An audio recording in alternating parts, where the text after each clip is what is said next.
your traffic, but I love you. Ahora de Cuba a la Bella, del Palacio de los Jugos. Los chicharrones.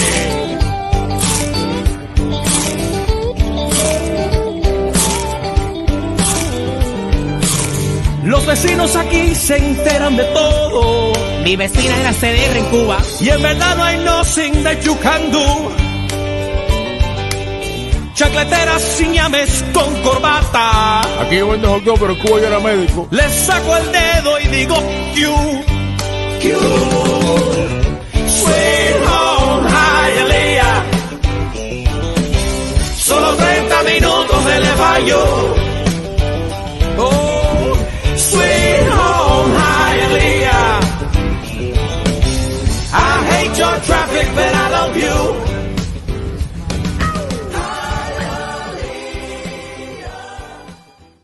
All right. Hello, everybody, and welcome to another edition of East 10th Street Boys. I'm your host, Bobby Finstock, joined by the one and only Alex Atiachiska. Alex, what's up, my man? What's up? How you doing, buddy? How's everything? I'm doing a lot better than what I was because I got to just shut you two down for just yeah. Rambling on. Rudely interrupting our pregame talk, Evan. We'll follow it up later on. Yes, Appreciate our that. guest of honor for tonight is Yes, Evan sir. Posner, who is sitting kindly in the back. They were talking about the Expos and the Marlins and you know, I'm just Good like, times. we got to go Good 3 times. minutes, 4 minutes. And he's the first one to get on our ass about running late, and he's running us out. And I'm like, oh hell no! I was like, hold on a second. So I had to run him off for a minute, but that's all good. Goodness gracious. Getting closer and closer to the NFL draft. The NFL owners meetings start today. The Heat, everything going on. You got life in general. There's crazy shit today and throughout the week as well. So we'll touch on all that stuff. We got some fun topics, of course, because we like to keep it light, but we'll touch on everything. Yeah. You know, we got pretty hardcore last week. I didn't expect who's the GOAT for Miami sports to blow up as it did. I think we lost a viewer, even though he popped his in as G-Man. Maybe he'll pop back in tonight. But We're still trying to find out who G-Man is. G-Man, just let us know. We'll play some trivia with you again. We'll play some We got no trivia. problem. That's right. I think it's Evan. I think Evan's the G-Man. It's the big secret. It could be. It's his evil side. Could be. But as we're getting this all started here, let's talk some Dolphins talk and some Fins talk on the Fins Talk Sports Network. And I want to talk just about, you know, free agency's kind of really slowed down now. I definitely want to get in once Evan. I'm going to have Evan come in here pretty soon because I do want to get, because I know he has plenty to say about a certain player. I don't even have to ask him. And I'm talking about the Sean Elliott, our new safety. You know, got plenty to talk about that. He deleted that very quickly. Very quickly, but Twitter lives forever. Always. Or you know, but what I want to talk about was a certain tweet that came up a couple days ago, and I guess people are starting to look at it, but it's something that I noted, and I've looked at. I really like this guy. This is a draft topic that we're going to touch on. I really like him as a player. The only reason I don't really talk about him is because just like Bijan Robinson, I don't think he's going to be there, obviously, at 51. And that is Jahmyr Gibbs of Alabama. All right.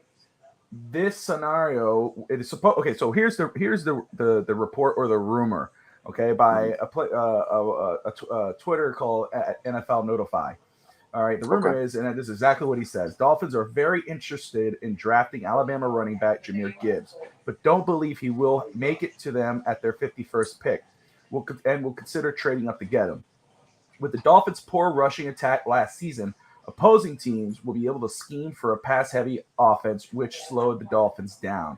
This team is hopeful that Gibbs can eliminate that issue for them next season. So, again, this is not what's up, John? Good to see you, brother. You know, this is not some ESPN or NFL Network or whatever, but sometimes you never know what's what. I did research the guy a little bit. And he had a thread there about what rumors he had released and which ones were true. And a lot of them, he backed himself up a little bit. But you always take everything with a grain of salt. But let me tell you Always. why. Let's look at these guys' numbers very quick, Yeah. and why I think he would be an awesome fit for the Miami Dolphins, and what it might take for them to trade up to get him. Because yes, I don't believe he'll be there at 51, but Jahmyr Gibbs, and I might be off there. I think he's 6 foot, but he's 200 pounds. Something's off there for a minute.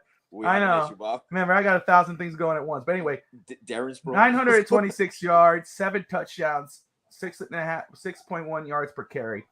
Yeah. 44 receptions, 444 yards, and 3 touchdowns. Kind of looks like Derrick Henry, but his build, it's nice. He's a faster runner than Derrick Henry. Yeah. Honestly, both come from the same school. Runs hard, very reliable pass catcher. Seems like a player that McDaniel would love. And people go, my co-host for Saturday, Fish Steak Hank, he posted a tweet. Evan's height. Like, let's verify. We gotta bring him. We gotta bring him in. Let's bring him in, Bob, for this talk. I'm trying to get everything out before he comes in because he'll always interrupt me. Oh yeah, okay. Just No, give me that's fine. Just wait That's for fine. him. Just give me a moment, okay? I have Alex. You have no experience working with him, and that's why I forgive you for trying to put him in early. I do. I deal with him on a very much crazy basis. Day-to-day basis. Mostly day to day. Depends. But what I was going to say was, Fish Tank Hank had said that Greer never shown any type of interest in running backs. Rumor busted. I'll talk to him on Saturday. But Chris Greer himself has stated that this year he will consider drafting a running back earlier than most people would expect if McDaniel likes the guy.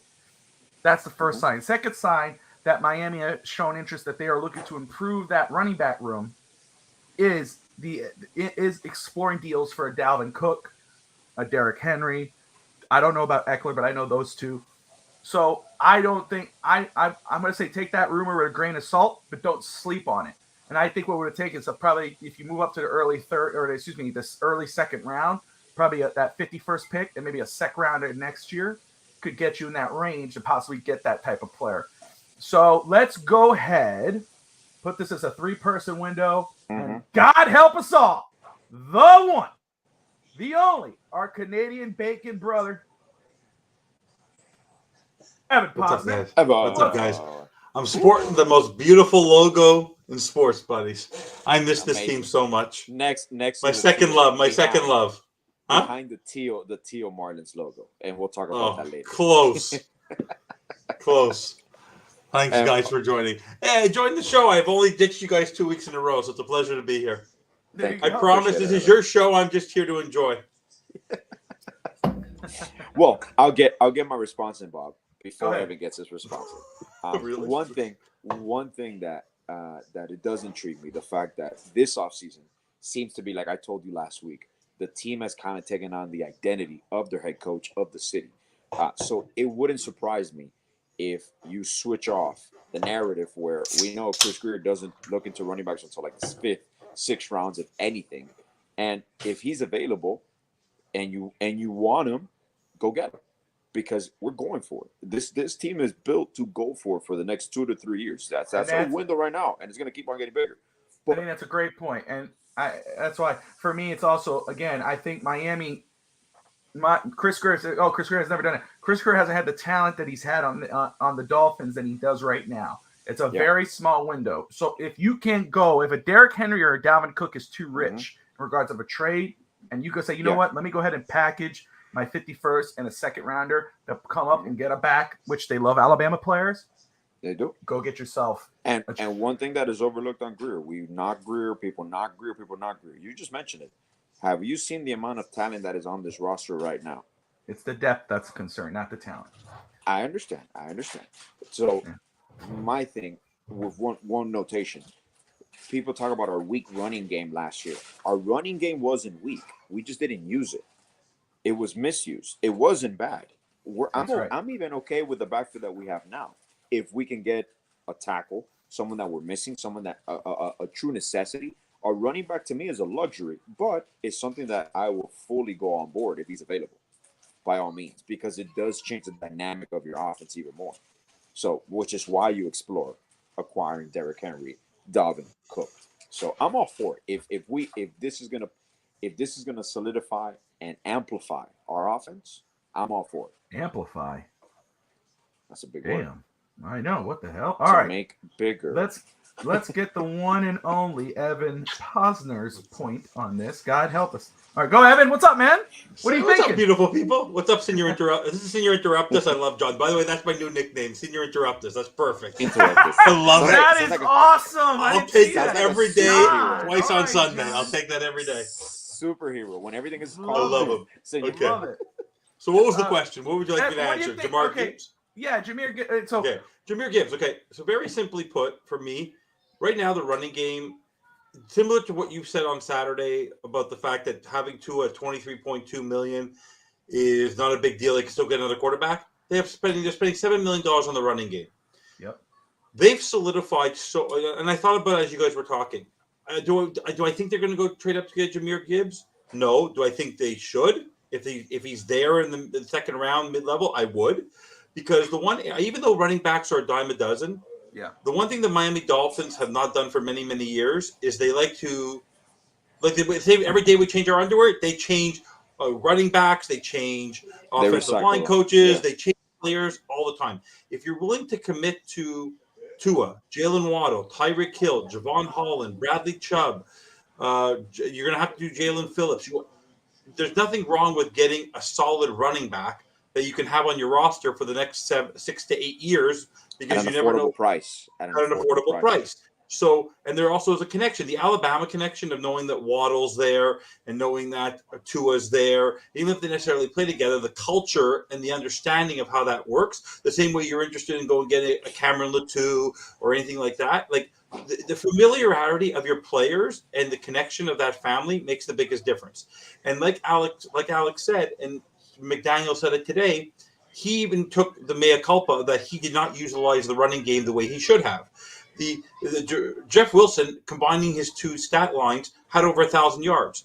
Raheem Mostert, if he wasn't injured, would have been a 1,000-yard rusher, even the way that it was going for him this year, not being utilized as much as he should have been. So if they get a running back in the second round, if Zach Charbonnet is sitting there or Jahmyr Gibbs, go get him. Because you can easily cut Savon Ahmed. You can easily cut the roster there is not going to cost you anything on the cap. It literally, if you cut them, what's it going to cost you? $1 million to $1,050,000. So, whoa. The closest Evan's gotten to Hialeah is when he misses her name back down. Whoa. Thirsty. Let me tell you something. I come south. I have to miss Hallandale to go to Hialeah, but I've been in your area. I've missed it. When I have to go south into all the areas, I've been all throughout Florida. But that's true. Coming back the other way, it's pretty scary. Turn, ends up in the city.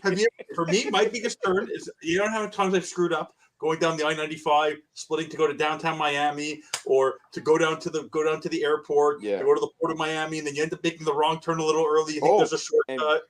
Fun fact, Evan, you haven't been here since they officially, and Bobby for you too, that old abandoned hospital and the intersection of the Palmetto and the Turnpike. Yeah, they tore it down finally. A private company bought it. They're gonna build hotels, like a wedding venue.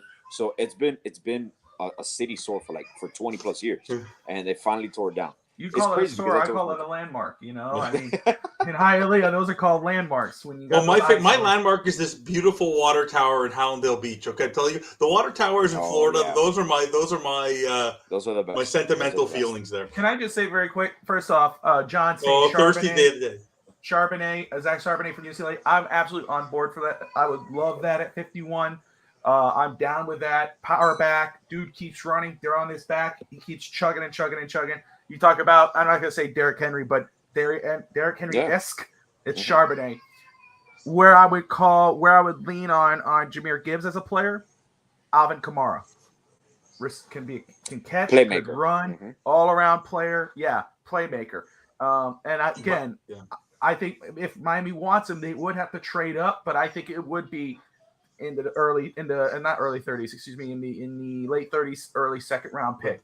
You made a good point there. The good point you just made there is the one thing that is missing from our running game is none of them are pass catchers. None of them are. And when if you remember in that Buffalo game where they tried to throw the ball to Jeff Wilson.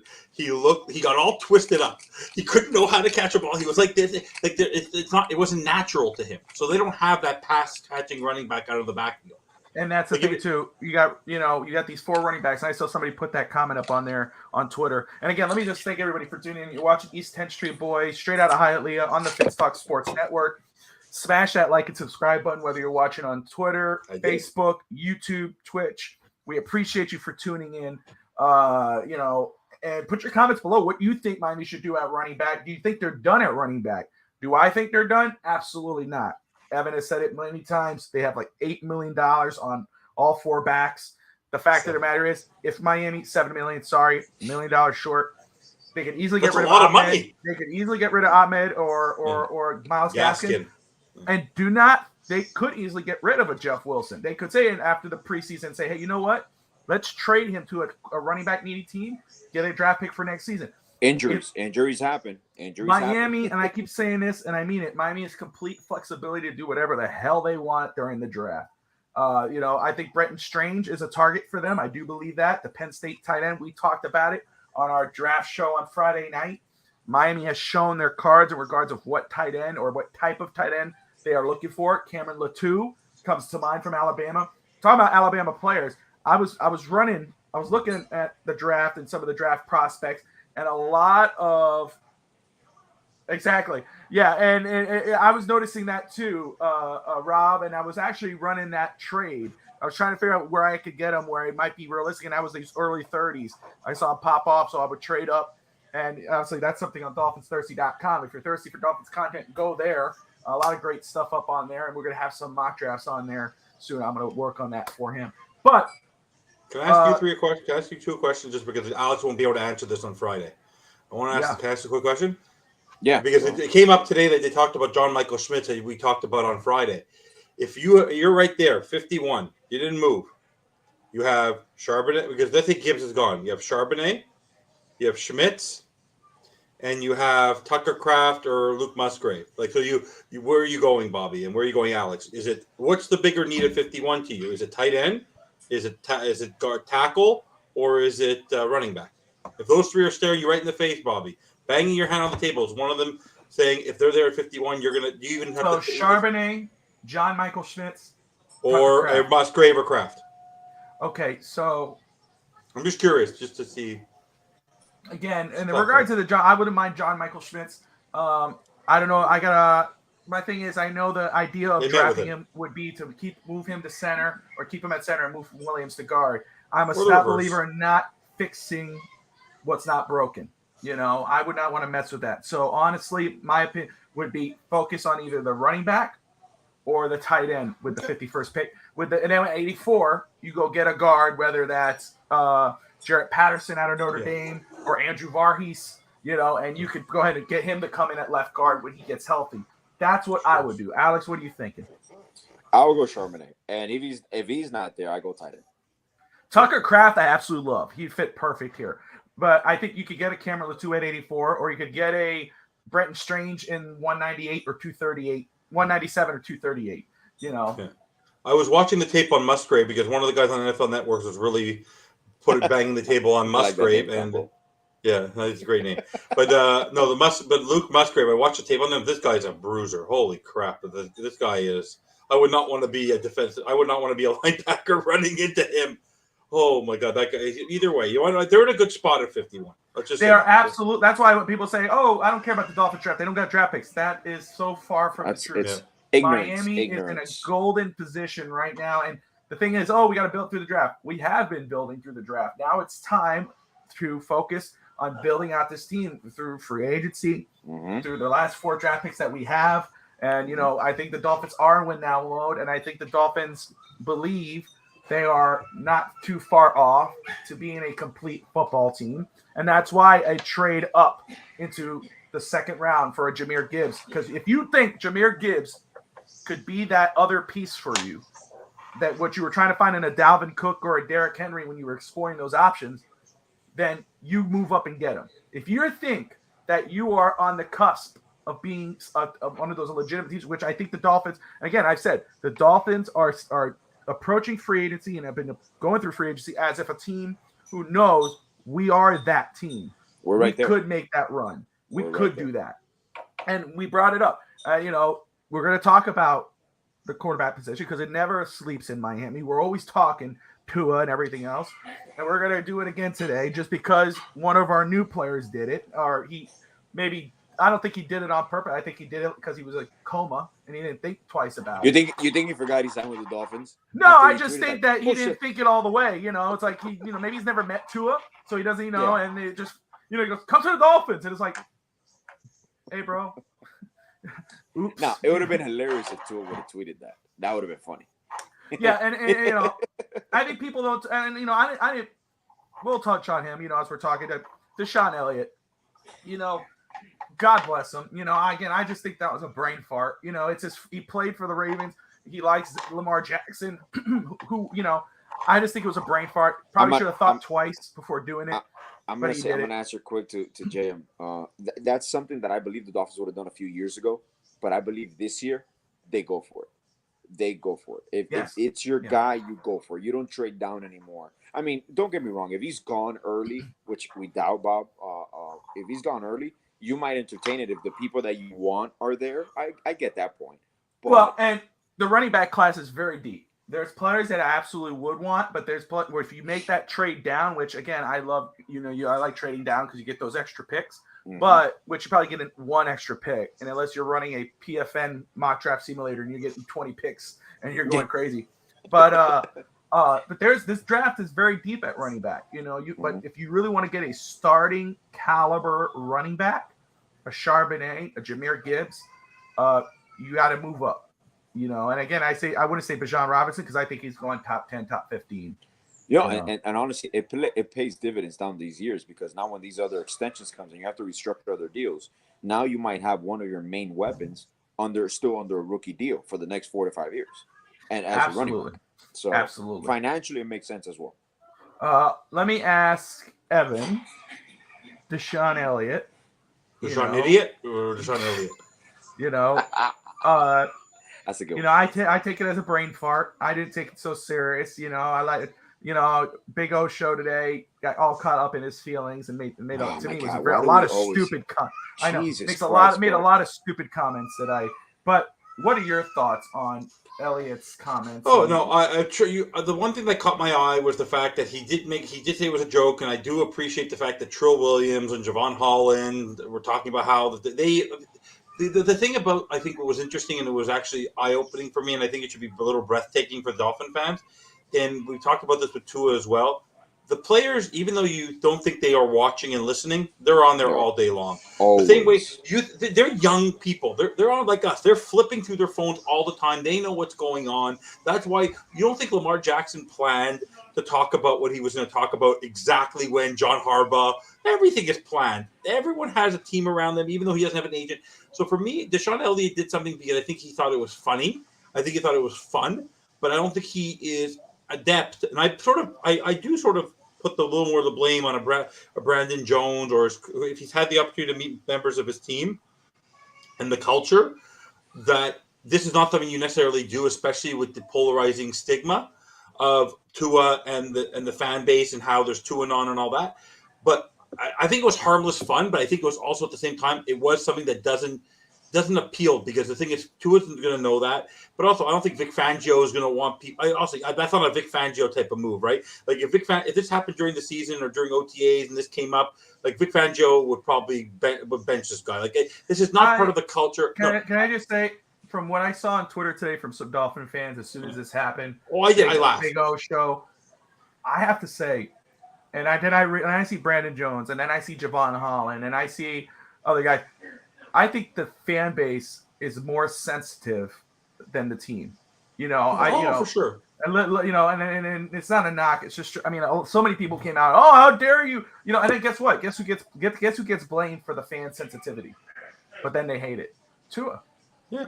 Tua's soft. Tua's this. Tua's that. Always. It's not Tua that's soft. It's the fan base.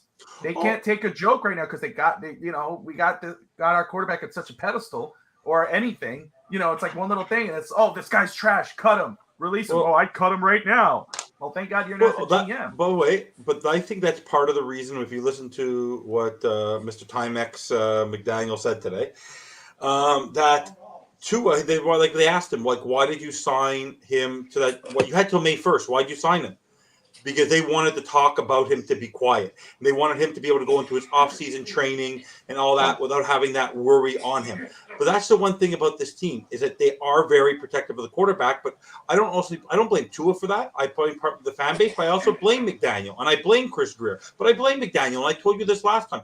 When he was going to his press conferences, he didn't talk to him like he was a member of a 50-man round roster.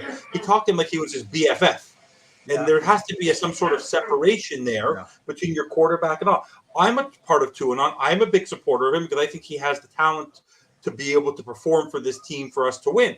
But that's also the problem with Twitter, right? The problem with social media is everyone gets in each other's feelings, and everyone like what I might say here or you might say here. Oh, will forever be on the internet. You want to know what? Yeah. So you have to be careful with what you say, but you also things are tongue in cheek, right? Like so, you just have to get over it.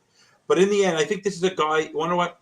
You shouldn't take it this seriously. If this was Jalen Ramsey saying this, or there was Xavier Howard, or it was Christian Wilkins, if it was one of your captains saying this, make a big deal out of it. Or Tyreek Hill. This is your back. This is your or Tyreek. This is your depth.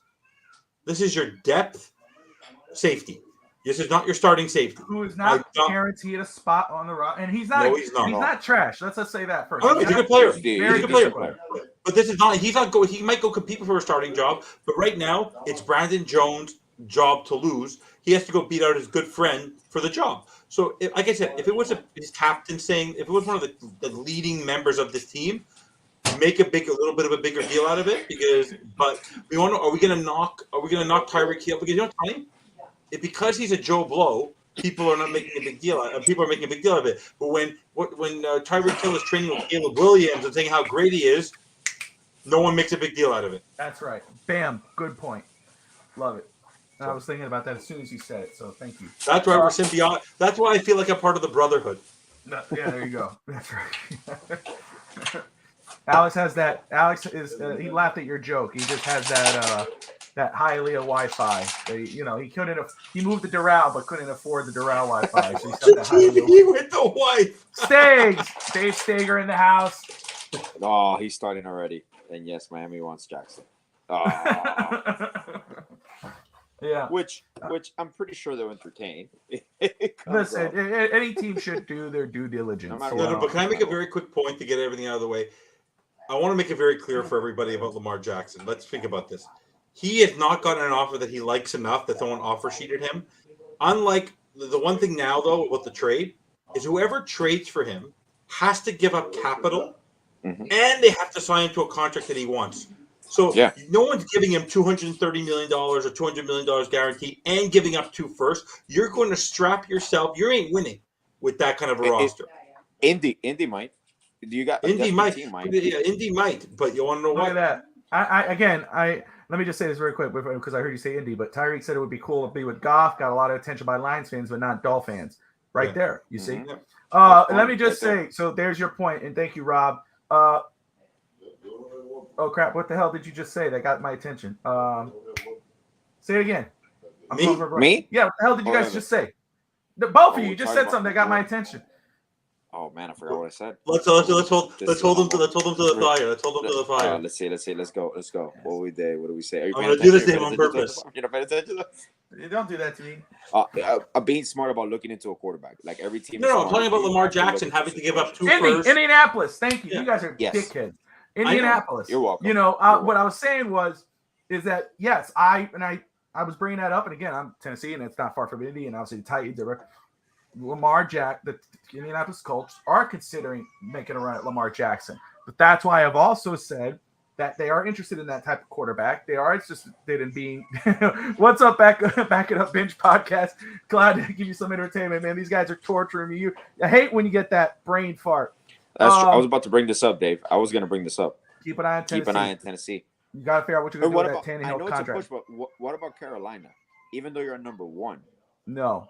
They're going to go C.J. Stroud or Bryce Young.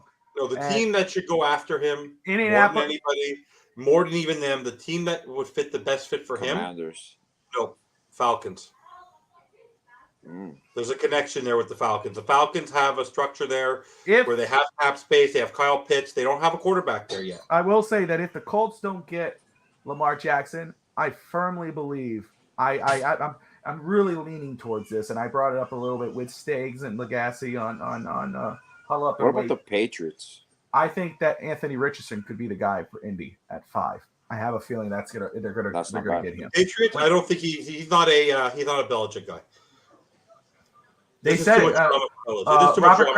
Robert Kraft had said it's up to Bill Belichick. That's a Bill Belichick. This is not a Bill Belichick guy. Mm-hmm. Yeah, he responded to that actually. He tried the running quarterback mentality with Cam Newton. It didn't work. Cam Newton, yeah, did not work. But Cam Newton, I know, but he tried. It didn't work. Lamar, no, he likes his bruiser running backs. No. I'm just saying. I don't think it. Yeah, but he doesn't like drama. He doesn't like this kind of drama. You know. I'm just saying drama. But okay. So. What were you saying again? What were we saying again? Ask you a question, Bobby. I've always wanted to know this. How come you can't pronounce simple names, but you can pronounce Alex's last name perfectly? Well, first off, I grew up with him. Doesn't matter. Do you practice it? Do you practice it? Like, do you write it down before every show and make sure you can fornicate it? Do you fornicate it? Like, do I fornicate? Do I fornicate to it? Fornicate. What the hell are you talking about? On phonics. Fornicate. Alex is my brother. I love him to death. Our wives swear we're in love with each other. You know, I've seen it all, married and all that crap, but I never have fornicated to his name. Absolutely not. If this was a love thing, he'd take on my last name first off. I ain't taking. But personally, by the way, don't be surprised if Lamar holds up. Lamar's on. By the way, don't be surprised if Lamar is not playing for anybody game 1. Don't be surprised. No, I don't. I think he might hold out. Ben, let me just say again, everybody, Jesus. Jesus was Jewish. Who did we? This is actually fun. What did the Jews get in return for Jesus? Oh boy! First round pick. What did we get back? Hey man. Let me just say first off, everybody too, because I see everyone tuning in. Thank you watching East 10th Street Boys on Fitstock Sports Net. We're straight out of Hialeah. We got our guest Evan Posner, who's not from Hialeah. He's from Canada. Allendale Beach all the way. I just want to say, if you haven't, like and subscribe. And if you like what you're hearing, or you ever want to come on and talk and have fun, you know, find me on Twitter and let's get you in here. We'd love to have you. Oh my gosh, that was funny. So why can't I pronounce certain things or certain names or whatever? Yeah. So when I was growing up, I wish we brought him back one day. Yeah, maybe one day. I had seizures. Tampa's the problem. Shut up! I'm trying to tell you why. You asked me a question, fornicator. I was saying was when I was growing up, I had seizures and so my R's are messed up. You know, I can't say certain things, or I can. I just say it wrong. If you give me a chance, I'll say it right. But when I was younger, I used to do. It was in what's that language class, Alex? When you had to do like when you're speech therapy, something like that. Yeah. Speech phonics. So Tati, no.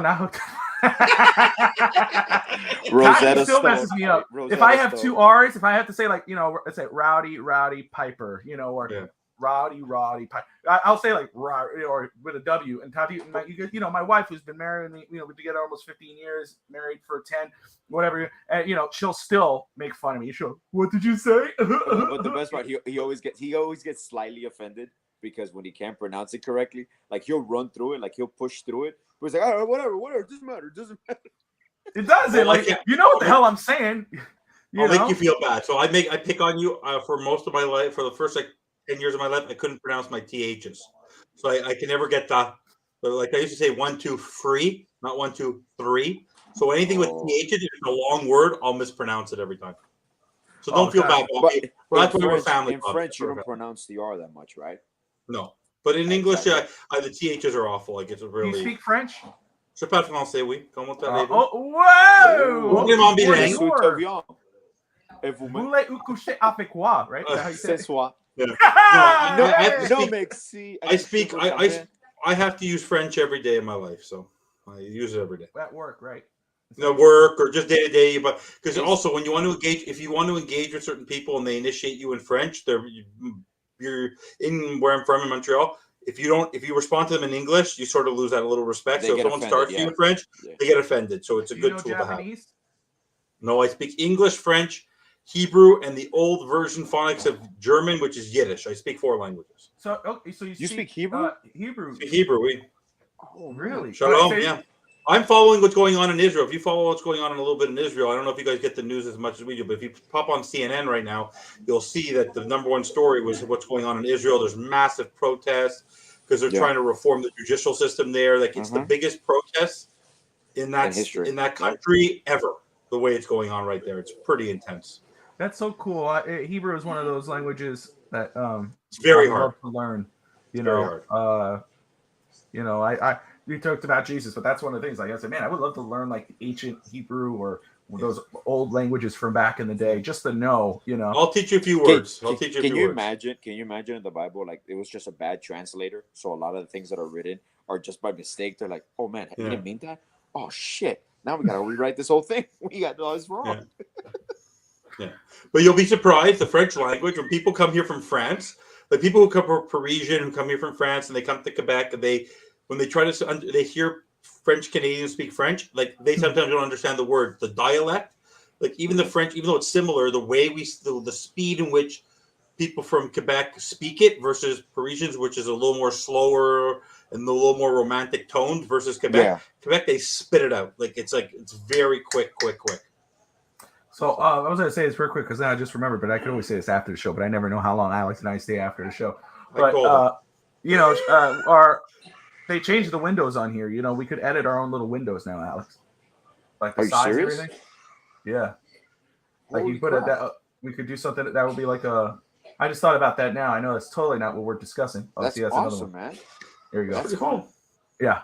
So you could put we could do our little like for the draft show would be the mock draft simulator or something we're showing, and we'll play up there. You could actually edit that. When we started, we talked about this. Yes, we did. They give you the option. They've added a lot of stuff now, and that's cool, it's really cool. It's really cool. So so what we're talking about all your languages, It's what we do here today. Yiddish, Hebrew. Alex, don't test it out now. We're on live now. I just showed you something. Yiddish, Hebrew. It's a new toy. French and English, French, bullshit. You got a lot of languages that you're fluent in. But let's talk about word of the day. I speak Tua too. Yeah, you speak Tua too. The word of the day. There's some great words here, but let me go. So usually word of the day. I'm gonna get Thirsty to figure out. I guarantee Thirsty growing knows what it up. Growing up in Hialeah, we talk about word of the day, words we used growing up, words we heard growing up. But since we have our Canadian brother here, guess the word of the day for Evan, and the word of the day is loony. So I would like Thirsty, before I explain what it is, let's see if with a phone a friend, if Thirsty can tell me what a loony is. Because he better know what it is. In the meantime, what did he just say? What did Dave just say? If you can translate for us. He has a really big cat in his pants. His name is Brett Lagasse. Whoa! And Brett I will Lagasse. say too, Dave Love you, and Rob Brett. might. Let's see, Monet. Let me see if I have one on me. Do I have one on me? Coin. Rob says coin. He So probably ran and got his wife. So not to be confused with Looney Tunes, but he's right, on a specific coin. Good for the $1. So you guys have $1 bills. For our $1, we use a coin, and on it is a loon, which is a kind of a bird. So instead of just calling it a loon or calling it a $1, we call it a loony. And then to take it out of circulation, and then a couple years later, after they invented it, they instead of getting rid of the $1 bill, they invented they got rid of the $2 bill. They discontinued that, and then to rhyme it, just for the heck of it, they called it a toonie, and they put 2 loons on the coin. So when someone asks you, you don't ask for $1, you ask for a loony. Or if you need something, you ask for a toonie. So it's also, by the way, it's much easier. By the way, it's also the reason it's great. The best thing is for tooth fairies, because you don't walk around giving bills to kids. You give them loonies and toonies, and they think it's this great thing, right? So when they get a $5 bill, They're like, they think they've won the lottery, young kids, right? Like they go, oh my God, we get a loony. They go, a loony? No, that's one of the funniest. So no, it's one of those things. We use a lot of different dialects that you guys don't use, which is great. Another fun one. I don't know if you guys refer to it. Do you guys know what a double-double is? A double-double? Yeah. 10 when you points, go, 10 rebounds, 10 assists. No. A double. So when you go to a coffee, when you walk into people will hire. So when you go to a coffee shop, when you guys order, what do you guys say you want in your coffee? Typically. Cream and sugar? Us, double. 2 cream, 2 sugar. Or 2 milk, 2 sugar. Holy shit. Yeah. Okay. So it's usually 2 cream, 2 sugar. That's what we call double. So the speed of our drive-throughs is really quick because you don't have to listen. You say double, they know what it is. That's awesome. That does sound like a Santos thing to if say. you want 3 and 3, can you say triple or no? You could. But double is the general term. It's the famous dialect. But the funny part is that people don't realize they get used to cream because people think sometimes it's milk, but it's actually 2 cream, 2 sugar. So we do a lot of quick dialects, and we get a little it's a lot of fun. So, and another fun one for you guys. Another great term you guys can use when you walk into, you know what a 2-4 is? Oh, this is great for steak. You know what a 2-4 is? The beam, right? The wooden beam. No, most of our beers come in packs of 24. So when you walk in, you're buying a 2-4. Oh, 2-4. Wow. So we have a lot. One thing that is that because Canadians can't can up to 20? They can. No, because we like short. We're very known for shorthand. Very good. Yes. We're very known for shorthand. I swear to God, I'm not quitting. We're very quick.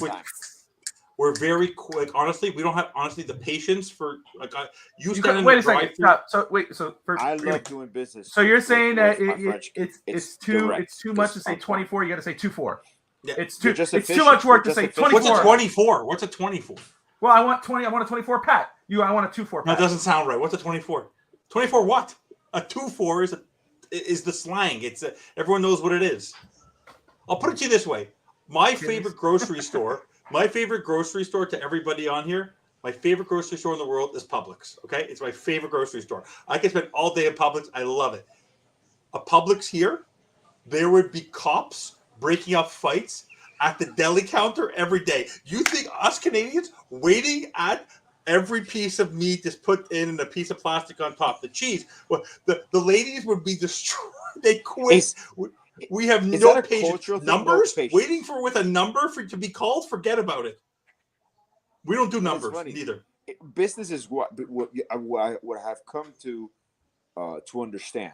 Obviously, here in America. Well, we'll talk about certain American topics later on that I thought Bobby was going to bring up. But we tend to elongate things, make things unnecessarily tougher. I understand regulations and all that. What I have come to see is that Canadians, you guys, every time I deal with a Canadian client, it's on point, to the point. Very Let's quick. solve the issue. Let's get it done. I don't need no BS. We don't draw it. Which is my mindset. It's like, I'll solve it. I'll find the solution later. I'll apologize later. Let's solve the problem. Let's take care of it. And yesterday I had a leak in one of my kitchen sinks. One of the pipes, I have a dual sink, it leaked. I wasn't going to wait for the plumber and I'll wait till tomorrow. So call the plumber, call your friend, get him over within an hour, and deal with deal with it later. I'll deal with the payment later. I'll negotiate it. I want the problem fixed. I don't need the grief. I don't need the grief of my sink not working, my wife bothering me. Fix the sink. All right. Find a solution. Let's keep the ball rolling here. Keep it fun. We talked about movies. I think it was movies last week. I know we talked about wrestlers. We did talk about. We talked about movies. We talked about who's the GOAT in Miami sports, Dan Marino or Dwayne Wade. That caused a lot of shitstorm, but that was fun. We talked about movies with Dave when Dave was on with us. That's right. We talked about movies. But and again, I had to explain to Evan nice and slow before we started the show that even though I had 4 shows on here, it doesn't mean that those are the 4 best TV shows. Which, by the way, he's never watched those shows, probably, Evan. I watched every show on there. Never. Every show. Know what shows so I got a list in front of me that I'm going to go over, but you guys can kind of tell me what your favorite shows are growing up, or now, and then we'll run down that list. There's the top 100 list. I'm not going 100. I'm going top 20. So best TV shows. What are your favorite TV shows now, growing up? Evan, you're the guest of honor. You could give us your top 5 if you got them. Right now? All time? All time. Okay, all time. Does he listen? All time. Okay, I'm not going to go in any particular order. Please. We're going to take it with the last 25 years, 30 years. I'm going to go straight to it. I'm not going to do cartoons. We'll save cartoons for another. I don't consider Family Guy. That's an animation. 5, Seinfeld. Yes. Breaking Bad. Homeland. What else can I come up with? Those are my top 4. But 3 so far. Am I at 3? Yeah. Sopranos. I'm okay. I'm not that big of a massive fan. I'm trying to think of my. I'm drawing a blank because there's so many good shows. I'm a huge Law and Order geek. Huge Law and Order. I can watch all of them all day long. I can binge watch it. And no, Star Trek. I'm not a Trekkie. I'm not a Star Wars guy. Cure for my insomnia. And the last one. That's a tough call. I'm trying to think. What made me cry at the end? What show made me cry? What's my tiebreaker? You're gonna laugh. You want to laugh? Go ahead. My funniest show. If ever I need a good laugh, I watch Perfect Strangers. One of my favorite shows. What is that? What show You don't is know that? Perfect Strangers? No. I'm gonna go back old school. You don't remember? It was two. Go look it up. It's basically a two of you. Basically, it's a guy. Balki Bartokomous. He comes from Crete. He has his cousin Larry. It was actually the spin-off of Family. Like Family Matters only became because of Perfect Strangers. And it's this guy, the cousins live together, and he doesn't know the culture. They live together as roommates, and it's just a funny story. Like, if you ever need a good laugh, you go watch Perfect Strangers. But no, Seinfeld if you need a laugh. But for me, it's all the recent shows. Like right now, I'm big into Succession. I'm big into Ted Lasso and all that. But if you're talking about all time, like just watching the shows and just like complete awe, like is Homeland, is Seinfeld, it's Breaking Bad. Like these are ones that broke the mold for me. These are just ones that broke the mold. Seinfeld, I was a late person with that. Like I would see it once in a while growing up, and I never would watch it. I would kind of just tune it out. It wasn't until actually like last year when I probably said, "No, I'm going to watch it. It's on Netflix. I'm going to put it on its background noise," and then I just fell in love with it. And I'm like, how the hell did I not watch this show? How did I not watch this? Because it's one of the funniest shows. But top George 5, Costanza.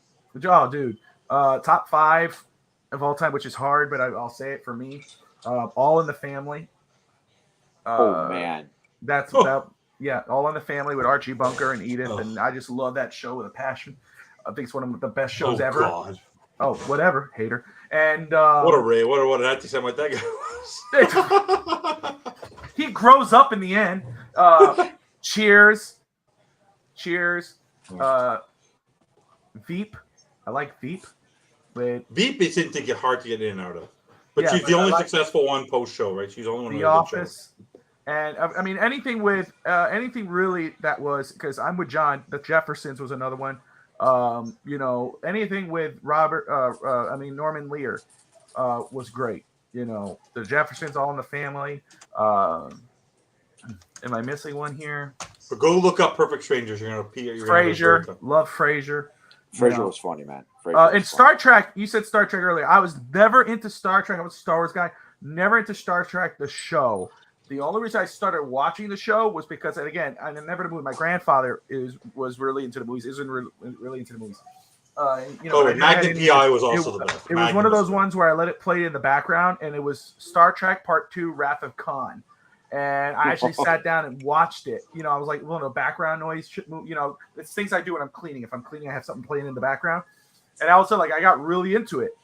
Khan! I was like, oh, this is a damn good movie. Like, I got into it. That's when I started watching Star Trek, the series. And I was like, oh, okay, this is kind of fun. Some bored, if you're bored, watch it for a little while. But those are some of mine. What about you, Alex? Well, my top one is The Office. That's number one for me. Yes, number one. I got Office up there. I do love Family Guy, but I'll leave that for cartoons. That counts. Don't listen to Evan. I used to love, no, because I'm focusing more on actual real life. Friends to me is funny because I actually watched all seasons of Friends finally with my son, and it's a show that transcends Friends. time. Friends was my 5th one. Sorry, that's it. Yes. Yeah, Bobby used to love Friends. Yeah, that was it. And Can it's I funny watch it anymore? Yeah. That's something that as I appreciate it more now. Kind of like how you felt about Seinfeld. I appreciate it more Friends now. And my cousin used to love Friends too. King of Queens is another one. That reminds me King of Queens a was lot. awesome. King of Queens reminds me of Tati a lot. I love also. I love 24. I love the show 24. Dexter, I like that one. And I told you Ted Lasso. Right now, I just finished the first season, and I think it's hilarious. One of the Ted best Lasso shows right that now I've is one of the seen. best shows on TV. One of the best shows, and it's on Succession. Netflix. Go watch Afterlife. Succession. Oh, I love good too. Succession. I have to catch up. I did watch. I think it was first Stanford, well season. made. Stanford and Son. The last time I saw was that I think it was when he smacked his son, the younger one, Yeah. Culkin. But I love the scene where he says, "I'm trying to turn a fucking tanker." I was like, "Oh, it's so cool!" You know. Sorry. Have you guys seen Afterlife by any chance or no? It's recent. No. You haven't seen it? If you can, take a look. It's a typical Ricky Gervais, just three seasons. Oh yes, And he yes, did Afterlife. It's amazing. yes. It's I've a seen beautiful. that. Yes. It's a dark, Great it's a very story. dark, His wife had depressive- cancer, right? Is that the one? Yes. Yeah. Yes, very dark, very depressive. But there's He's a great turn actor, dude. and He's one of those he's actors. amazing. Very He's good amazing. actor. He's one of the best writers ever. Yeah. In my opinion. So He was the one who that's created The Office. He created The Office. the original Office, absolutely. Let me run down the top 20 list. I guess I could go top 50, top 100, scroll through them, but I was going to do it. So let me just say, top 20, the 20th best show according to Rolling Stone is 30 Rock, which I do love. That's one of my favorite. With Tracy Tina Fey. Morgan, Tina Fey. That was another one where I was like, I'll just turn it on, laugh my ass off. That was hilarious. Parks and Rec was another one. Oh my God, Parks and Recs. Yes. Yeah, Parks and Rec. I didn't see it yet, but that's one. It's 19 hilarious. BBC HBO. I May Destroy You. Don't know what that is. Never seen it. 18 Saturday Night Live. Yeah. Okay. I would probably Saturday Night Live we could consider. It's not the same as the 90s, so I'm telling you. 17. The Leftovers. Exactly. No, it's not. Leftovers. That's an HBO show that ran for 3 years from Okay. 2014 to 17. I don't remember it. Married with Children. That was one of my guilty pleasures. Married with Children. And Yeah. marriage, love, and marriage. Twin Peaks. I never watched that. Al Bundy. No. Twin Peaks is a restaurant over here. The Larry Sanders Show. I do remember that one. I don't. Gary remember. Shandling, yeah. Yeah, I do remember that. Was good. The Americans.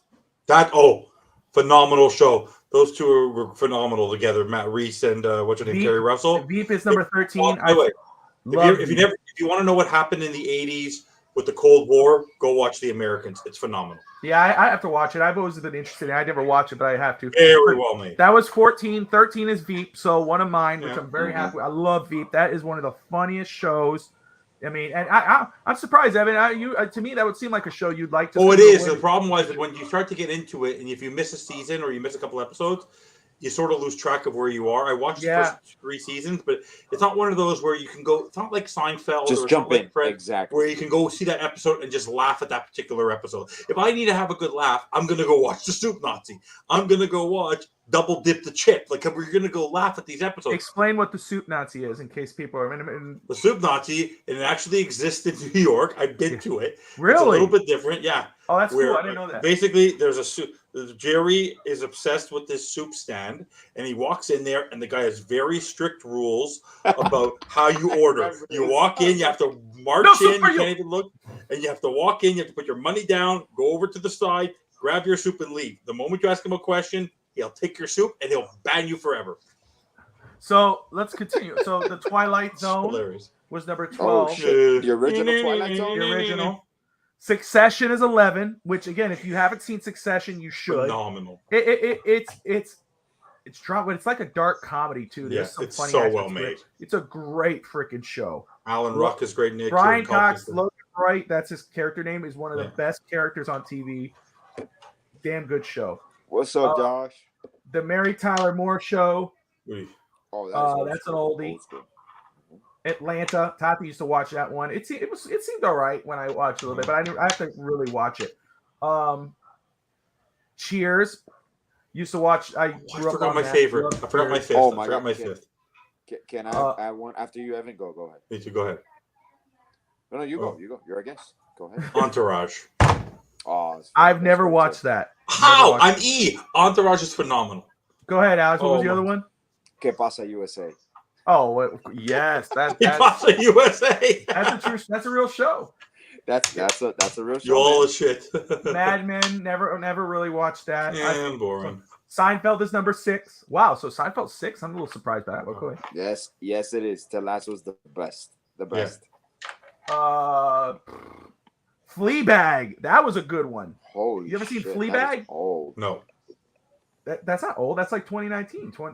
Went for 3 seasons. It was a great show. That was with Only last 3 seasons. Oh, I'm thinking about something because else. that was on purpose. She didn't want to. Mhm. She didn't want to Mhm. keep going. She wanted to keep it only 3 seasons.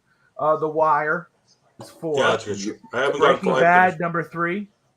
Breaking Bad. So what's bad? What's better in your opinion? Because I've seen more of Breaking Bad than I have seen of Wire? No, the Breaking Bad spinoff. Oh, Better Call Saul. Better Call Saul. Yeah. Well, no, better. I saw with Better Call Saul, I thought it was a lot better. I didn't finish it. Bryan Cranston is just an actor like you've seen. Like, there's a new show he has on HBO which is called Your Honor. Like, the guy's just a phenomenal. Yes, that show's amazing. That show is amazing. Your Honor, yeah. Yes. The Simpsons is number 2. Number 2. And number 1, can you guys guess? Family Guy? Okay, No. Alex's Family Guy. Ever? What'd you say? Ever? It has to be like Cheers or something like that. No, I said Cheers already. No, it's Cheers already. Has to be. Is it in the 80s? What decade? From 99 to 2007. Sopranos. That's right. The Sopranos is the number 1 TV show. And you know what? That was another one that I was like, I have no interest in. I was like, when I got older, until I got older, a couple years back, I turned it on and I was like, I got hooked. I was hooked on The Sopranos. Oh no, The Sopranos, the best thing they ever did for the people who benefited the most from The Sopranos, even though they're an old school band, was Journey, because the closing ending of Don't Stop Believing, right. Everyone knows that ending. Everyone knows that. By the way, I will tell you this now: one of our all favorite shows. The worst ending of any series. I remember people were going to bars to watch the end of it. No. Seinfeld, The Good Samaritan Rule was the worst finale in the history of television. Terrible. It was so Stupidest bad. Thing. I wonder if he did it on purpose. It was so bad. He probably did. Parks and Rec is number 30. Larry David shows also. I'm going to go through these pretty fast. Larry David is amazing. Larry David is. Curb Your Enthusiasm was another one of my favorite shows. Let me make this pretty quick. All in the Family was 21. I'm going up fast. Star Trek is 22.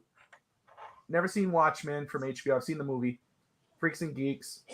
MASH was 25. My grandparents like MASH. Sesame Street, 26. Deadwood. That's a show that I turned on. I never knew any. I turned it on one day and I love Deadwood. Let's see. Roots. Parks and Rec is 30. Game of Thrones 31. Love Game of Thrones. Better Call Saul 32. I don't agree with that. Let's see. The Office is 34. Josh brings up Friends. With Friends, you haven't mentioned Friends. That's what I'm looking. That's where I'm rolling up. I'm trying to go. I'm going up the list to see how far they've fallen. Office is 34, which is crazy. Lost, I never watched, but 35. I know that's kind of Lost. It's okay. Which does it say there about which show has made the most amount of money in syndication or? That has to be Seinfeld. Seinfeld has to be Seinfeld. I love Seinfeld or The Simpsons. It's Seinfeld or The Simpsons. Arrested Development. Have you guys ever seen that? That's Jason Bateman is very well. Yes, bro. Love that show.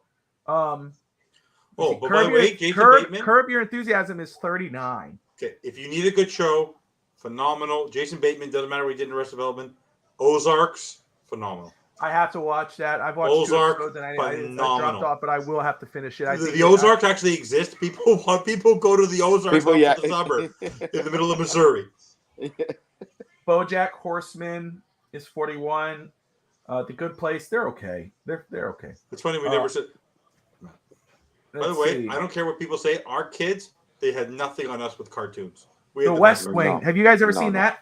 Yes. West Wing is good. Love that show. That's another underrated show that I fell in love with later on. Let me see here. Starring Charlie Sheen's dad. Friends is 49. Whoa, 49. Is this a Rolling Stone list still? Yeah. Crazy. It's crazy talk. 49. What? Is Martin on there? Fresh Prince? I turned it off. I skipped it. I'm done. Norm! Yes. Cheers. Ted Lasso's amazing. What's up, Josh? Wingate's in the house. Love it. Sorry, I couldn't see who was in and who wasn't. So anyway, we're at the hour mark. About to close it out. But I was talking about it earlier. We talked about best TV shows. But, I don't want to go too crazy. I mean, not too crazy. I don't mean it like that. I don't, go political or anything like that. But we got something to talk about because it's there. And first off, I just want to say, and I don't mean to say this like I'm pretty sure people are sick of thoughts and prayers or whatever you want, but I am thinking and I am praying for the parents. First off, the parents of the children that passed away today in Nashville at that church, the shooting, and I'm praying for the children that outlive their friends and what they have to deal with, the traumas that they have to go through, that they should never have to have happen and deal with. And people say don't politicize anything, but then the first thing you see when you go on Twitter or whatever is they politicize it in their own ways, and I mean at both sides. It's a pretty damn sad, scary situation that when you drop your kids off at school in the morning, you cannot guarantee that they're going to be safe. You don't know what crazy crap's going to happen. And I saw a tweet today that really bothered the hell out of me, but and the only reason why I did because it's true. But it started with that thing. I think it was Texas, Uvalde, whatever that place was. Uvalde, Texas, yeah. Uvalde. Thank you. Where somebody said the moment, and you got Parkland, which Rob and I discussed a little bit today.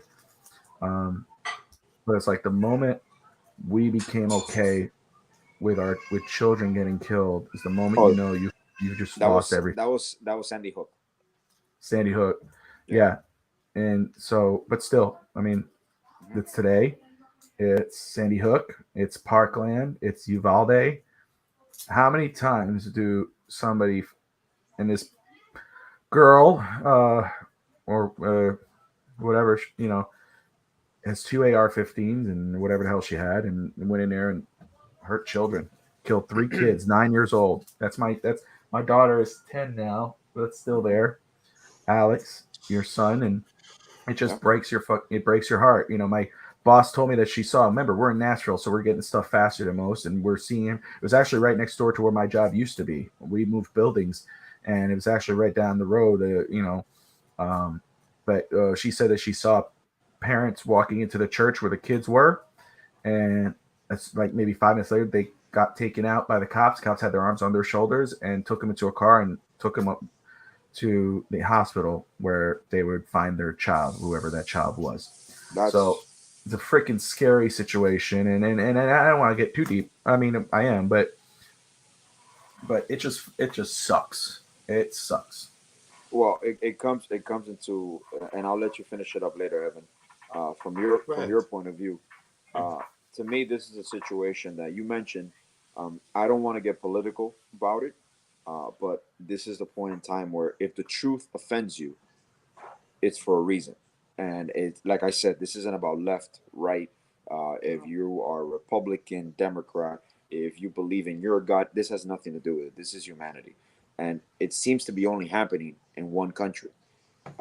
The situation that is going on in this country right now with mental health, with people getting offended over absolutely everything, finding points to get offended, and gun control, gun laws in this country.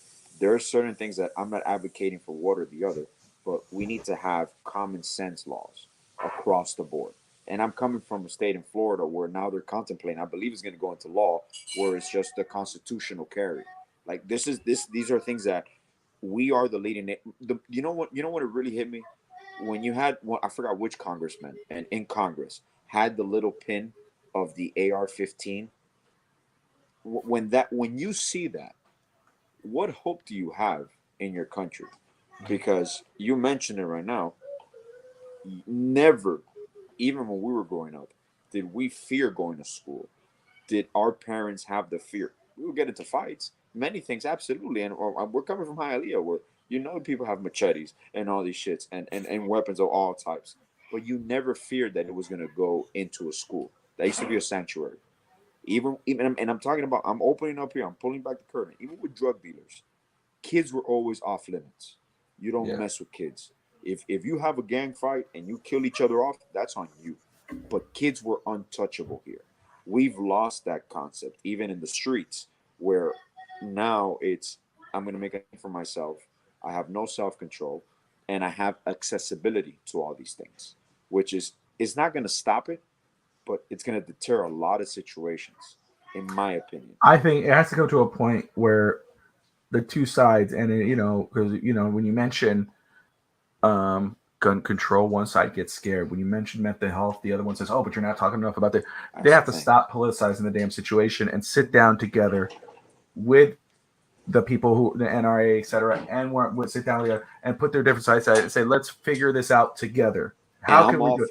I'm with John was saying hard in the schools. I remember telling when there was that thing with Sandy Hook, where the principal apologized to me when I was, because she, this was at my daughter's first elementary school.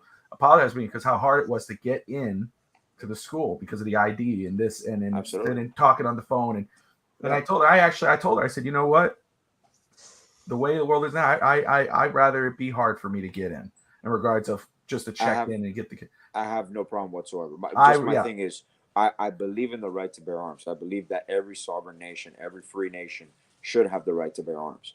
But do we really need to have assault rifles?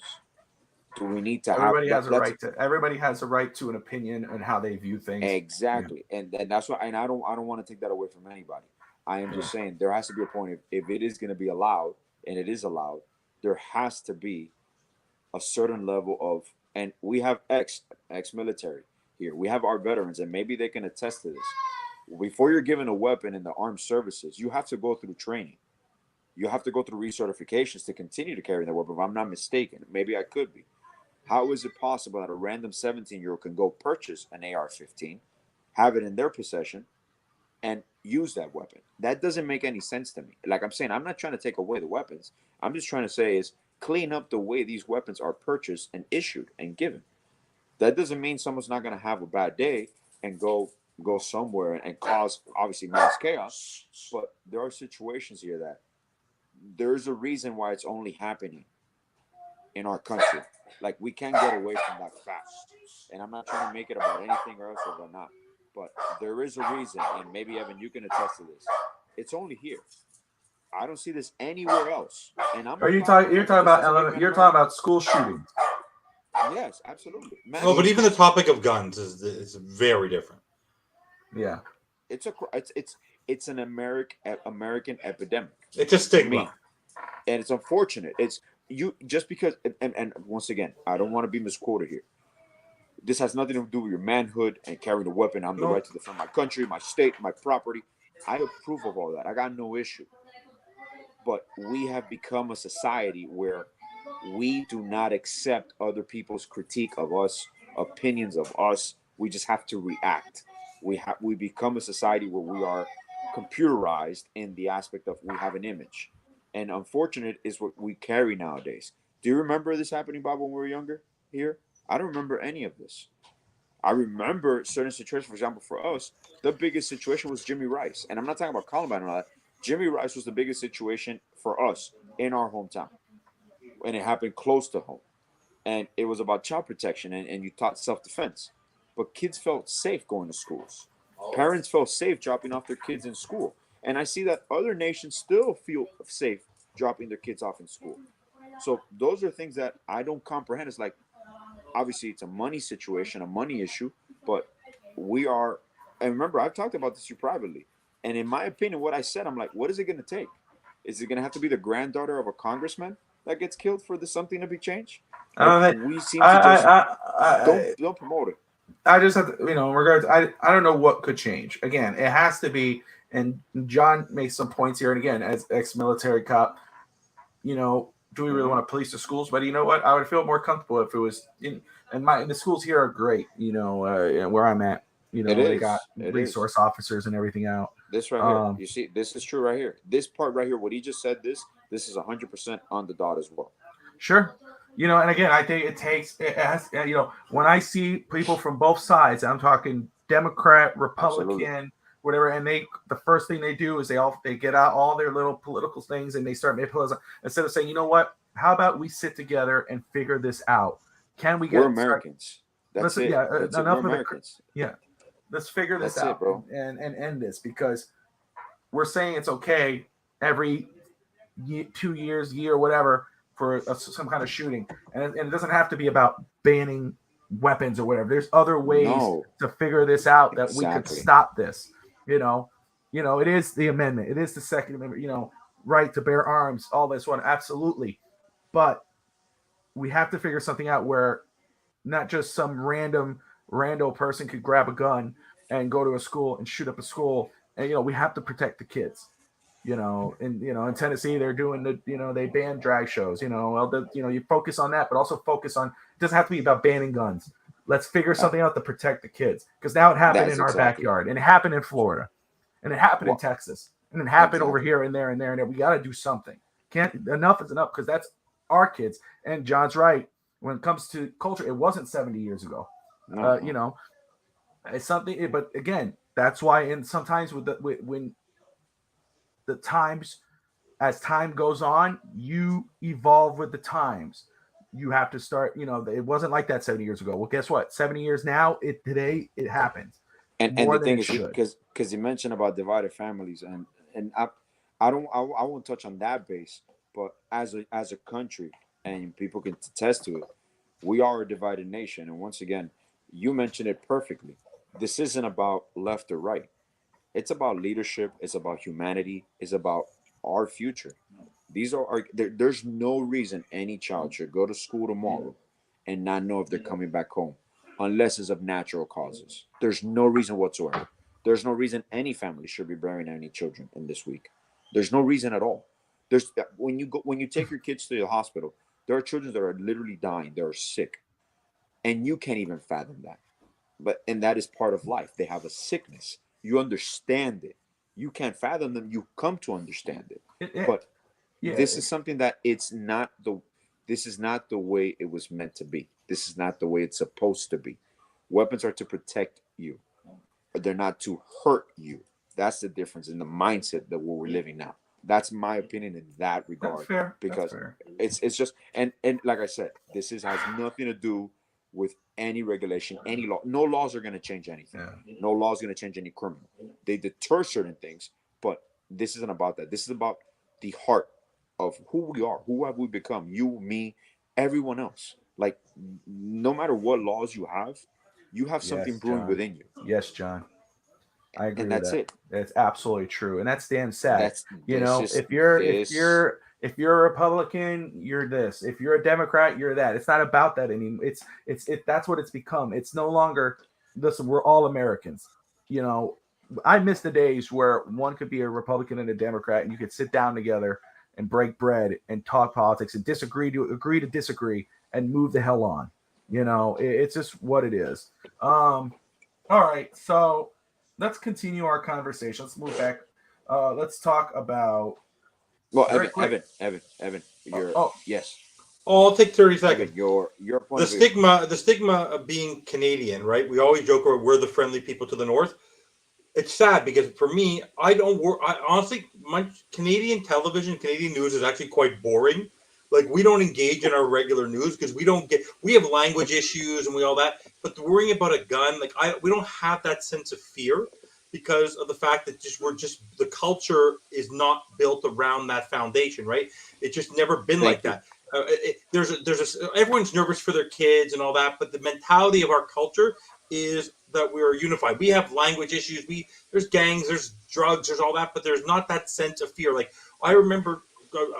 We have a place upstate New York. There's a small town called Plattsburgh, New York, which is an hour away.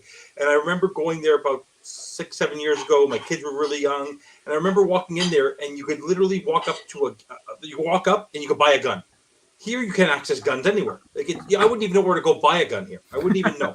But to give you a perspective, give you a little bit of perspective, though, talking about what's happening a little bit in Israel, where I've gone many, many times.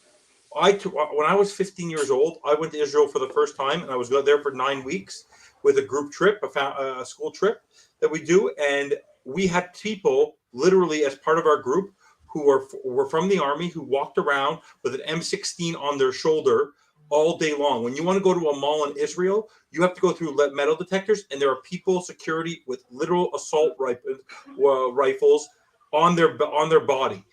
But I never felt nervous because that's the mentality there. But the people who are there are trained to use it. Other people can't access these guns. When things bad happen, it's because of the political atmosphere between the countries. But it's because it's bombs and all that. It's not guns. When you ever hear about so for me, it's a stigma and the mentality that you're known for. And yeah, I'll be honest with you, and you guys know this. But Alex, you'll attest to this. Whenever I drive, when I'm ever in Florida, just tell you a story.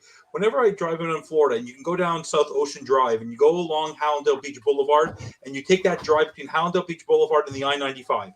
You go from the beach towns of South Ocean, and then you're driving through, and then right after you cross over North Federal Highway, as if you're driving, the mentality and the culture changes completely. Until you hit, so literally when you go up until the North Federal Highway, it's one way of living, and then you drive all the way, and that's considered more inland. You're not near the beach. It's a completely different mentality. And trust me, when you walk, and I go to stores there, I'll be honest, people walk around there, and they're a little. You hold your kids a little tighter. It's the mentality of the people you see around you, and it's literally a traffic light apart. It's the stigma, and it's and I think that's sad, right? Like. I'm more accepting. I'm more comfortable with it. But overall, maybe that's just. But that's one thing I love about being Canadian is we have a very accepting nature of what's going on because we have that outside perspective, right? Right? So I just feel awful for you. I feel awful for everyone. I have so many, and it's sad. Like you guys should not be worrying about the fact. I remember in January I had read it was like January 25th, and you guys already had like 40 shootings. Across the United States. They weren't necessarily mass shootings involving kids, but like there was 40 new shootings they were talking about. And I go like, we're lucky if we get that in 4 years, 10 years here. And no one talks about it. We don't talk about it here because it doesn't happen. You see, I can't even fathom feeling that way because every single day we feel the opposite way. Yeah. You're praying and hoping. You're like, I hope it doesn't happen. And it's not inhumane. But because it always hurts. But the moment you hear about that's the crazy part. You forget that that's someone's child. You're praying that it's not yours, but you're forgetting there's another human being also praying that it's not their child. Yeah. That's the part that drives you insane. And I'm like, why are we living like this? And why do we continue to live like this? Like we're killing each other off. Power. For no reason. Power. That's all it is. Power. Money. That's it. And it's unfortunate. It's all about power. But it's greed. And territory. It's unfortunate that we have resorted to that, but honestly, at this point, guns are not the problem. People are the problem. It's not the guns. That's it. That is it. That's it. And the accessibility of it. That's it. What it is. That's the number one thing. So there you go, Bobby. There's your segue out. and I apologize. My phone, my computer kept going off. And my phone kept going off. Tappy texted me. By the way, just to answer the question. To laugh, it's Mobile Army Surgical Hospital, JM. I knew that already. I used to watch it. The reason why he asked what MASH stood for. I knew what it meant, but I just haven't. What does it stand for? Say it again. Mobile Army Surgical Hospital. Oh, there you go. Oh, I didn't know that. The more you know, little rainbow. My brother Nick was messaging me from the ship, and so I was trying to get him actually to log on. I was like, "Hey man, we're doing the show." Cruise ship? Yeah, my brother Nick. What's he work on? What's he with? Norwegian, he works for Norwegian Cruises. What's his job? Yeah. What's his job? Entertainer. As what? He's an entertainer. He performs. He does 2 shows. He does $1 Million Quartet as Elvis Presley, and he does Burn the Floor. And that's what he does. Yeah, he met his wife on the ship. They have lovely wife Alessia, and I have so much respect for the people that work on it. Like I don't know, whenever I go on cruises, it just you could tell it's harder than it's fun. It is cool, but but the people who work there, like I'm so generous to them because like my kids, I took them on their first cruise last year and they had the best time in the world. Like they actually choice. I go, do you want to do Disney or do you want to do a cruise? And they didn't even react to Disney. They go, we don't want. We're gonna be too hot. It's July. Forget about it. And then love to do it. They do. They love cruising. They loved it. And honestly, the staff. Like for me, going to a meal on a cruise, sitting there with the staff, you're so generous to them because every penny they make goes right back to their families in the islands, like everywhere they live. So that's what I was trying to do. Because it's not taxable, right? For them, it's not taxable. Can you sing, Bobby? Can I sing? No. Yeah, I can break a few tunes, man. I'm not that bad. I can break a few tunes. you know. But no, I won't sing on the show. No. That's one thing I respect a lot about my brother. First off, Nick. You didn't mention Harrison. No. I'll get to Harrison. No, but Harrison. See, Tati's responding. You see, Tati says yes. I can sing. I could break out a few bars. But no. That's what that's what I haven't sung in church, and my grandmother's tried. But I have, you know, and my brother Nick and my father always wanted me to do it. But that's one thing I respect about my brother is that he has the cojones to do it. I did it the first time I actually stood in front of an audience. Well, actually, it was my wedding. My brother forced me to come on stage. That's true. Yeah. And but then the one of the times I actually said I'm going to do this was at my wife's Christmas party karaoke. I sang Conway Twitty. I'm trying to remember the song now, the name of it. I see the want to in your eyes. I remember that was from Family Guy. I never knew who Conway Twitty was until I watched Family Guy. He goes, and now Conway Twitty. And I see the want to. And so I was like, I'm going to sing that song, and that's what I did. But that's what I said about Nick. Nicky puts those fears aside and puts himself out there. And he, you know, if you look up Nick Voss, which you can look him up on Spotify, you can look on Instagram. He has all his music up on there. My daughter is a giant fan, obviously, of her uncle. I'll hear my brother's voice through the hallway in the middle of the night. You know, it freaks me out. I'm like, the hell is that? I remember the first time. And I'm like, that sounds like Nick. And I walked out and she's listening to Nick as she's sleeping. My brother's songs. And Harrison, what I love about Harrison is how brave as hell. You know, he's a mixed martial artist, boxer. He does all that stuff. He will fight with anybody. You know, no fear. You know, got a lot of respect for my brothers and the things that they specialize in. You know, the only thing with Harrison, he doesn't have a good chase and color hair. That's all he used to do. If he did that blonde, oh my god! I gotta get Harrison. I tried to get Harrison last episode, and Nikki says he'll be off the ship in a month, so we'll get him. Oh, so we can have him on. We can have him on live. Yeah, he wants. Bobby has this Frank Sinatra, Conway Twitty, Elvis Presley deep sound to his voice. That's what Tati says. You know, that's how I won her over. Conway Twitty. That's how I won her over. I sang Elvis. I sang Frank Sinatra. You know. And she's like, ah! That was it. That's what she did? That's exactly what she went, ay, Dios mío, por Dios. And it was, oh, gosh. And Audrey Melendez later. Just kidding. I'm going to get 9 months. 9 months later. What's your brother's favorite song? What's my brother's song? You want to know my favorite song? What's your favorite song to your brother to listen? What's your daughter's favorite song to listen to of your brother? No, don't be an ass. Don't do that. I'm asking. You're going to play his song, right? Is that what you're going to do? No, I just want to know. What's your favorite song? Gosh, I don't know the name. See, that's bad. Oh. I know one of the songs. It's Playing Games. I think that's what it's called. It's Playing Games. Is there alcohol involved? No, his last name is Foss, F-O-S-S? That's his stage name, Nick Voss. That's the Voss. Voss or Foss? Voss. Like the water. Like the water. Voss. Anthony, I saw your comment, and obviously we're not going to go political or anything, but yes, it's very true. There's some true facts there too, man. I don't want him to think that I ignored the comment. Is there any alcohol involved, Bobby, that makes you think you're a good? No, I don't. I don't drink. I will have a beer if, like, for instance, I'm hanging with Alex and, you know, or Evan. If Evan ever sit together, I will sit down and have a drink of beer. But I'm not a drinker. I don't drink.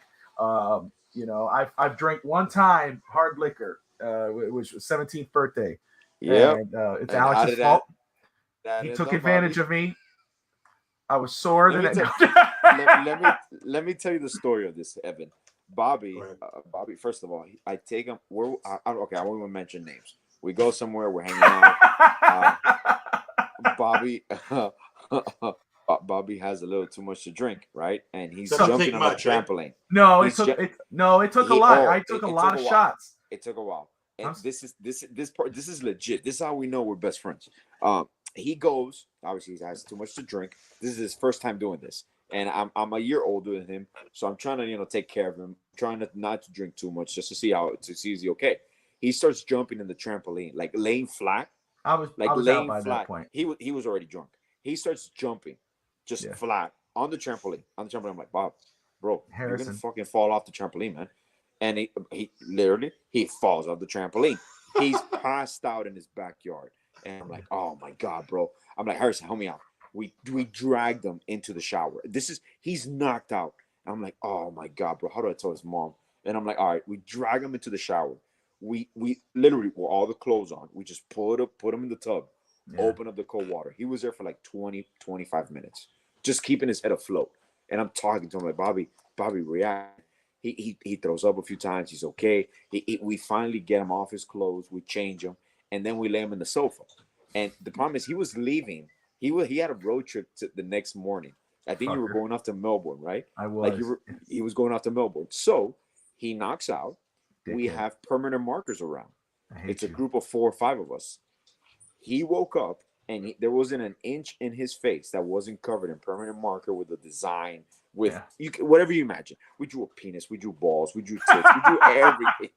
So he woke up the next morning. He didn't know anything. Tell him what you saw, Bobby, when you looked in the mirror.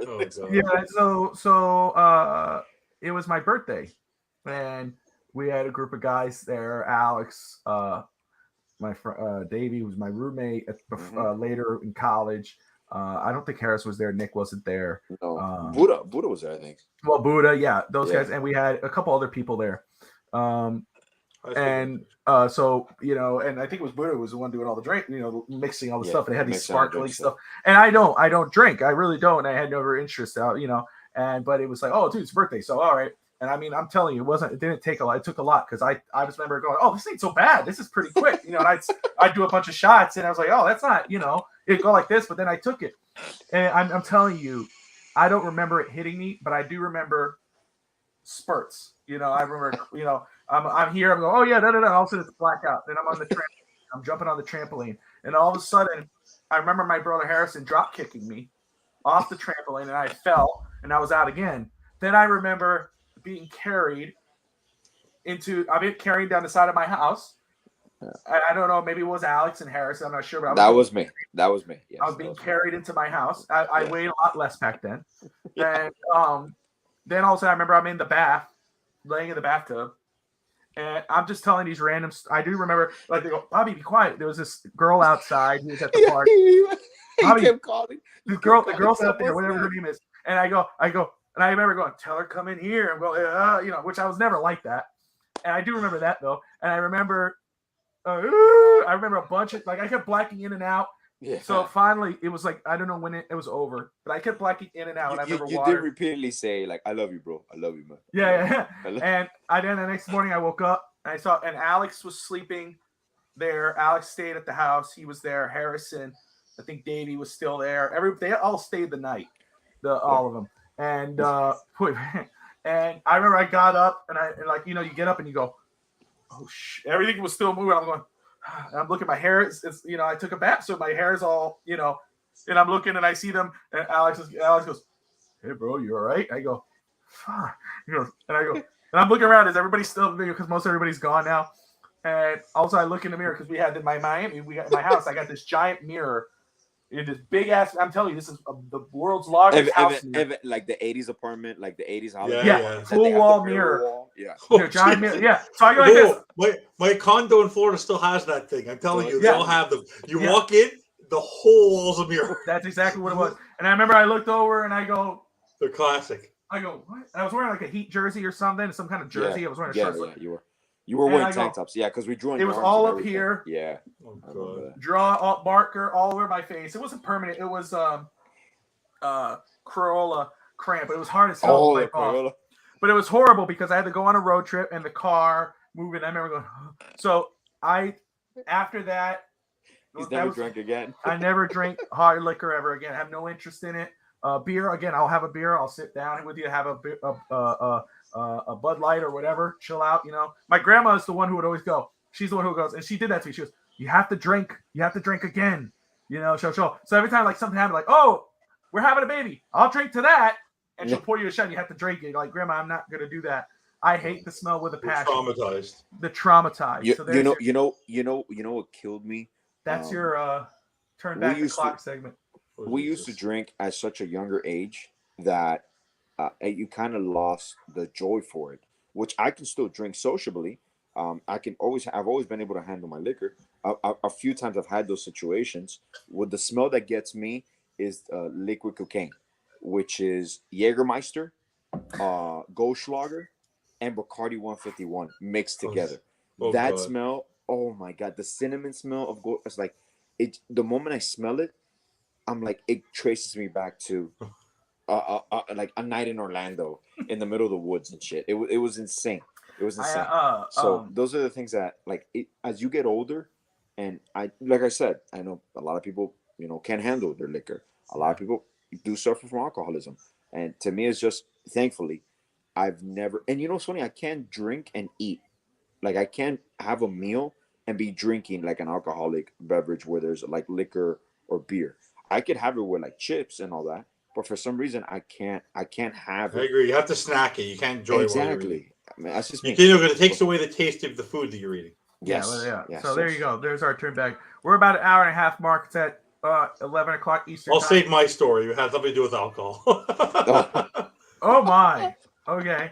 It has to do with something else. It has to do with people don't drink; they do something else. And I did something on a work business trip. I'll save it for. It's a story you will be laughing. So we're gonna have you back. You're gonna fall off the floor. You guys will be laughing off the floor. You have to say it now, Evan. You can't hold that off. Oh, okay. Oh, you want to save it for probably gonna show? let me go. Go ahead. Bob, go ahead. Does he save it for another show, or can he do it here?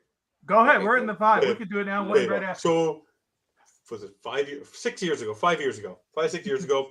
Every year I go down to Arizona for a business trip because our partner company, the blinds company, there's a company called Select Blinds in the United States. If you, I'll probably know who they are. Mm-hmm. And it was the first. And every year, the first time you go to the owner, one of the owners' houses in Arizona, wealthy as can be, and he suffers from Parkinson's, but he's fully able. I've always had no problem. We were drinking vodka. We were playing Wii bowling. We were all having a great time. Like my boss, him, another colleague, a couple of other people are there, really enjoying ourselves. And we're drinking vodka, and I was completely gone already. And he goes, it's time for me to have dessert. And he starts cutting brownies. It was my birthday 2 days later, not realizing that the brownie contained something very special. And it was my first time having an edible. He cut me a brownie about this big and this big. I popped it, drank vodka. Next thing you know, I'm Wii bowling, and I keel over on the couch. I get woken up an hour later, get in the cab, and I'm completely gone. I'm literally talking, slurring my words, get to my hotel. No one thought anything of it. I was just drunk, everyone thought. And literally, I was lying there. Like, my buddy brought me in, dropped me on the bed. He goes, "You're okay?" I go, "I'm okay." An hour later, I lift up, and I literally thought I was looking at myself. I was seeing three of myself. I run to the bathroom, do what I have to do, and literally I felt like I was having a heart attack. I start calling up my boss, my colleagues, saying, "I'm dying. I can't breathe." I went on the balcony. I was screaming, "Stella!" I was out to lunch. I was everywhere. I sleep it off. The next morning, I feel great. I get to the meeting, and everyone's looking at me weird. And I sit down there, and all of a sudden, I'm in my first meeting with the suppliers. I'm supposed to be there all day meeting with all our suppliers. I literally left the room every 15 minutes for 7 straight hours to go do my business in there. It literally took me to get over that hangover, took literally 36 hours for me to get over that edible. That little brownie. And this is something where me and my buddy do this just to relax all the time. I'm telling you guys right now, if I see I won't eat a gummy bear. If I'm at a party, I will not touch a gummy bear. I will not touch a brownie. I am so hexed by it. So just picture me, Mr. Talkative. I told everyone not to tell anybody. This is typical me. I tell my friends, I tell my boss, don't tell anybody. What's the first thing I do when I get to work back in Montreal? I tell everybody. That's awesome. No. Honestly, guys, I could drink liquor all day.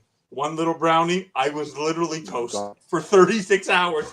You no idea. It was so potent because it was medical, right? It was so potent. I've never seen anything like it. So people say, I will be attest to the fact that if you are in pain, yeah, it works. It works. You want to numb yourself? You go through that. There you go. If I saw 3 Evans, I'd be committed to. I love John.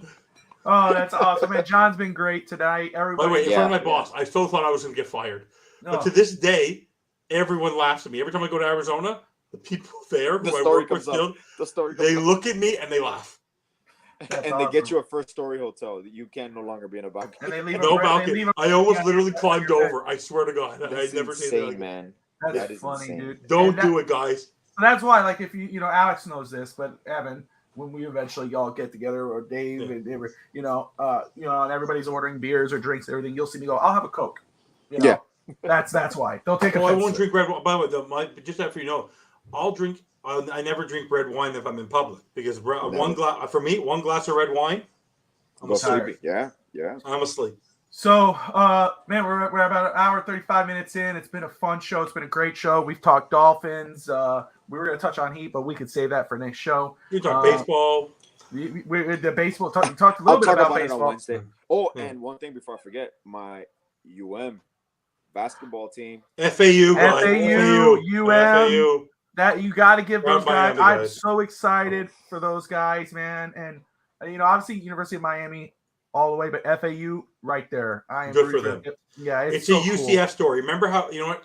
Good for them because you look at UCF. Remember it's sort of like TCU last year, but everyone was saying UCF never got their due, never for being as great as they were, and then obviously they showed they weren't what they were. But in basketball, the tournament's been great because you want to know what? It's every opportunity for people to have a chance to win. So it's been great. So, yeah, it's exciting, and it's a good time to be even great. And like everyone was great. It's March 27th. By this day, the 27th, next month, we will be hosting our live draft show. Woo. Going through every pick. 4 3 days hours. of it. Run away. 3-day event. We're going to have a lot to talk about, a lot going on. We're going to be hosting draft. Alex will be there. I will make sure of it. I will. And because what it's going to be, I want to keep rotating people on. It'll be Evan, Dave, Brett, Alex, myself, Michael Vogel, who's on the bandwagon, also on the draft show. Great draft guy, knows his stuff. Awesome dude, football coach. We got a lot of cool things. Neil will be back on. We'll just have a rotating panel. We're going to go over every prospect, every draft pick. Dolphins, obviously, we'll all be waiting for that pick as it comes in. So smash that like and subscribe button. We are here every Monday night, the East 10th Street Boys. Tomorrow at 7:30 is Real Talk Fins Talk. TD Fins Talk might be on there, if I remember correctly. God.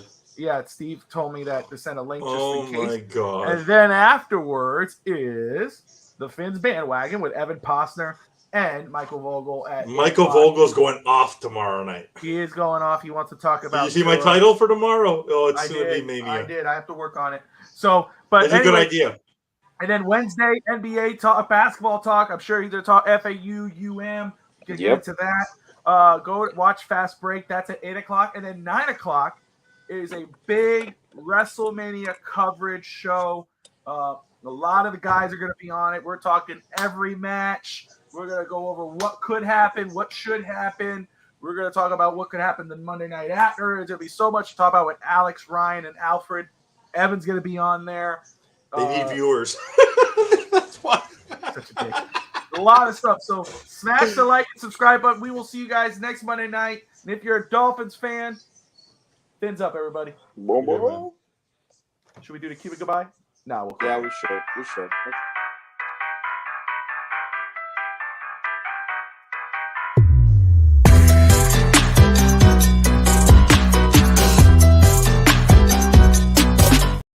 All right, one moment. Sorry, we're still live. I take Bobby in 3 rounds. Bad. For sure. Hold on, live? we're still live. Yeah, still live. What are you doing? Yeah, I know it's a Cuban goodbye. I just want to say, hello. I feel bad for Anthony. I saw Anthony's comment before I closed it out.